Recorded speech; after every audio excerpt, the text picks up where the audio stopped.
kasikatan ni Diwata, gamit na gamit. Pag-usapan natin ang nag-trending, pinipilahan at sumisikat na parisan. Marami daw di umanong mga vloggers ang ginagatasan. Sinasabayan ang kasikatan ni Diwata Pares Overload. Ang tawag dito ay viral jacking, kung saan ang mga content creators ay sumasakay sa pinag-uusapan sa social media para mapanood din.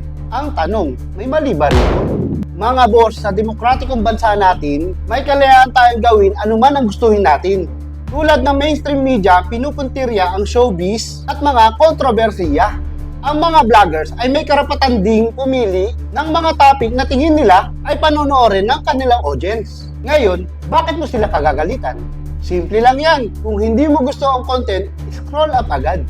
Hindi mo na kailangan mag-comment ng negatibo at sirain ang araw mo. May karapatan kang pumili sa gusto mong panoorin. Maging masaya ka at ma-inspire sa mga taong nagsusumikap. At